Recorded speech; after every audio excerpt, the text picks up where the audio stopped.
On va venir vous chercher, vous pourrez plus crier, ni jamais vous réveiller.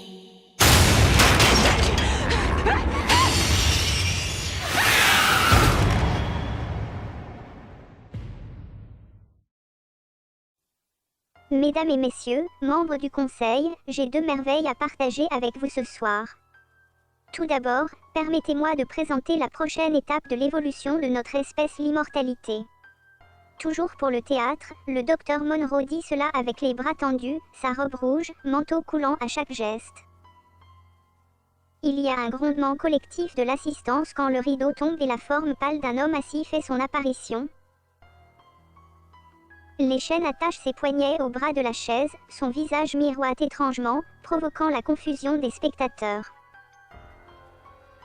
Cet homme, un voleur, un meurtrier et une variole reconnue dans notre société, a généreusement offert de démontrer la dernière percée en médecine.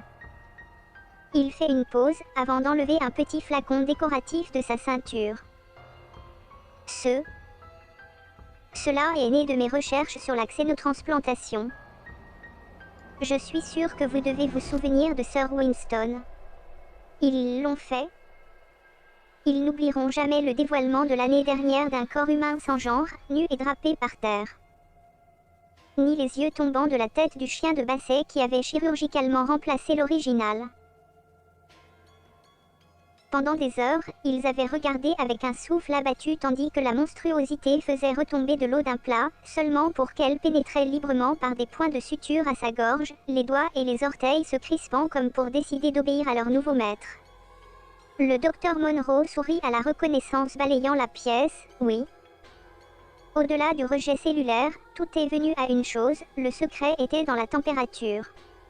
Mais je m'écarte. C'est grâce à cette recherche précédente que j'ai observé les plans électriques secrets que tous les organismes vivants utilisent pour se réparer et ainsi développer la toxine Invictus que vous voyez ici.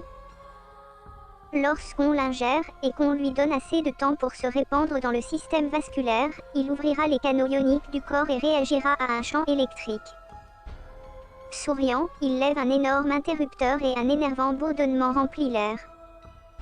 De brillantes étincelles bleues semblent flirter le long de toutes les surfaces et John de Philips et Son s'assure que toute la pièce éclatera en flammes. Il y a aussi l'effet bizarre à côté, de rendre le buveur imperméable à la douleur. J'imaginais les bénéfices illimités que cela aurait comme une anesthésie, mais alors bien sûr, les chirurgiens déplorables ne pourraient jamais effectuer la chirurgie, le patient serait tout simplement la guérison avant même une incision mineure pourrait être complétée. Il produit un rasoir de rasage long et vague. C'est ça. Exitus Association de coordination technique agricole Proba. Lentement, en suspens, il apporte le rasoir pour se reposer sous la cage thoracique de son captif. Sentant ce qui est à venir, l'homme crie, fouettant sa tête frénétiquement tout en luttant contre les contraintes. Ignorant lui, le docteur tranche en dedans et en bas de la peau de l'échantillon qui se sépare comme la cire ramollie mais aucun sang se répand. Il ne pleure pas de douleur et il ne semble pas avoir remarqué les dommages causés. Et puis, miraculeusement, la blessure commence à se refermer, en commençant par le haut de l'entaille jusqu'à ce que la peau apparaisse comme sans tache. La foule est stupéfaite. Certains doutent de leurs yeux, même leurs propres esprits. Mais c'était arrivé là, devant eux. Avec une vitesse déterminée, Monroe révèle un pistolet sous son manteau, appuie sur le canon contre le front du public le plus proche et fait feu. La cible, Rosa Smith du Saint-Merci et Herald glisse au sol en hurlant. Bien qu'il soit clair à partir des dommages au mur derrière elle que la balle avait passé complètement à travers son crâne, elle continue à crier, aussi vive qu'auparavant. Il est heureux que Miss Smith ait eu la prévoyance de boire un Victus. En effet, vous vous êtes tout préparé ce soir. Il pointe les flûtes de champagne qui se trouvent à chaque table. Le silence qui suit est malléable comme le fer forgé, verrouillant la bouche de chaque invité. Et puis, la curiosité gagne et un homme diminutif près de la scène grignote doucement sur le dos de sa propre main. Ses yeux s'agrandissent quand il ne sent même pas la moindre douleur, puis il s'accroche, épluchant la chair de son dos au pouce. Encore une fois, comme avant, il n'y a pas de sang. Seulement un petit reflet de lumière bleue que la peau se recroqueville en place. La violence commence, subjuguée pendant que les invités éprouvent les eaux du vaste océan devant eux. Et puis il éclate. Un gros homme de 2 États du Nord demande pratiquement implore pour le pistolet de Monroe. Lorsqu'il le reçoit, il ose demande qu'on lui tire dessus, vivant vivement ses fantasmes comme un héros indestructible. Une femme qui ne pouvait s'empêcher de rappeler à tout le monde comment elle avait voyagé, pendant 3 nuits par le train, est absorbée en tordant les longs ongles de sa main droite et en regardant alors comme ils claquaient à travers la table et de retour sur leurs emplacements. « Cela va être merveilleux, dit-elle. Pensez à toutes les femmes qui mourraient pour ne jamais avoir un autre ongle cassé. » Au milieu du chaos des membres qui claquent et des coups de poing frénétiques, Dr. Ears s'arrête, haletant pour respirer. « Tu l'as vraiment fait, Dr. Monroe. Un monde sans douleur, souffrance, blessure, quoique je crains que vous ne me mettiez hors de l'ouvrage, dit-il en riant, caressant sa barbiche blanche.